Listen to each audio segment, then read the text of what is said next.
Nobody wants your Cessna. Here's why your kid is selling it for scrap.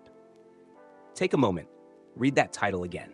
Because for many aircraft owners, especially those who entered aviation later in life, this is not a hypothetical headline. It's an ending that quietly happens when no one is paying attention. This video is not about shame. It's not about fear. It's about awareness. If you're a senior pilot in the US, Canada, or Europe, if you're a beginner or a late starter, if you're currently flying or thinking about buying, anything from a Cessna 172 Skyhawk or Piper Cherokee 140 to a Bonanza G36, Cirrus SR22, or even a turboprop someday. Stay with me. This story unfolds slowly, just like most aviation mistakes. Let's start with a familiar scene. A small hangar on a quiet airfield. The door opens a few times a month. An airplane rolls out on sunny mornings. Not rushed, not stressed, just enjoyed. This is how many owners fly in their 60s and 70s. And there is absolutely nothing wrong with that. But here's the question nobody asks during those peaceful flights. What happens when the flying stops? Not forever, just gradually. Let me tell you about Robert. Robert bought a Beechcraft Musketeer Sundowner after retirement. It wasn't his first love, it was his reward. He had flown in his youth. Life got busy. Then one day, he decided it was finally time. The airplane was perfect for him, forgiving, stable, affordable, at least on paper. Robert flew regularly for the first few years. Then weather became more intimidating. Medical renewals felt more stressful. Friends stopped flying. The airplane flew less and less. And then one year, not at all. The hangar rent still came, insurance still renewed, the annual inspection still loomed. Robert told himself, next season. There's always a next season, until there isn't. When Robert passed away, his children inherited something they didn't understand. To them, the Sundowner wasn't freedom. It was a question mark with wings. They opened the logbooks, engine times, AD compliance, avionics revisions. None of it meant anything to them. So they did what most families do. They called someone. This is where many airplanes quietly die, because the market doesn't see sentiment. It sees condition, currency, demand, and time. The broker explained that the airplane hadn't flown in over a year. The engine was approaching calendar limits. Avionics were outdated. It's sellable, he said, but not quickly. Months passed. The battery died. Moisture found its way inside. The annual came due again. The family didn't want to throw good money after bad. Eventually, someone made an offer. Not to fly it, but to part it out. And just like that, another airplane disappeared. Now pause here. Because this is the moment where many viewers realize something uncomfortable. This story isn't rare. It's common. If you've seen this happen at your local airport, say so in the comments. If you've worried about this happening, say that too. This conversation matters. Let's talk about why this keeps happening. The aviation world is divided into two types of airplanes. Airplanes that are easy to pass on, and airplanes that are hard to get rid of. The difference is not always price, it's clarity. Let's look at training and entry-level aircraft. Cessna 150, Cessna 172, Skyhawk, Piper PA-28 Cherokee, Grumman AA-1.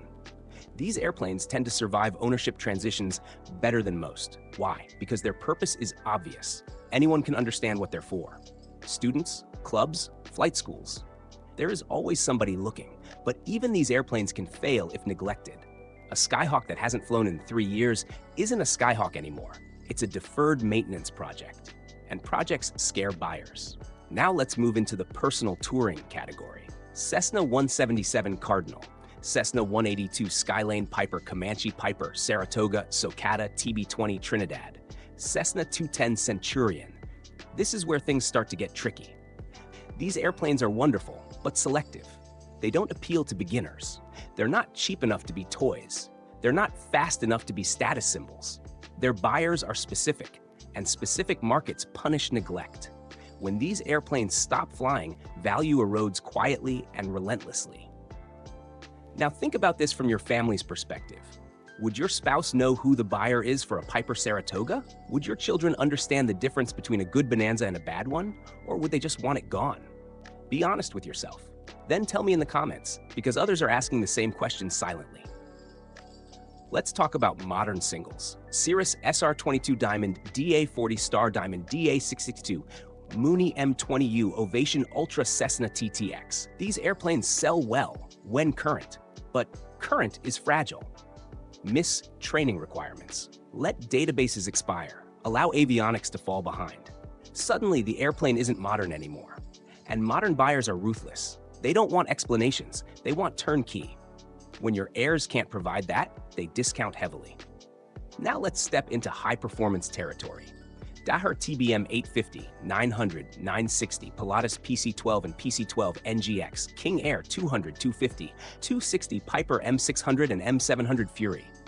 These aircraft demand continuity. Once that continuity breaks, the cost curve turns vertical. Maintenance programs lapse. Crew currency disappears. Storage becomes expensive. Families panic, and panic leads to fire sales. Even aircraft that look indestructible on paper are fragile without management.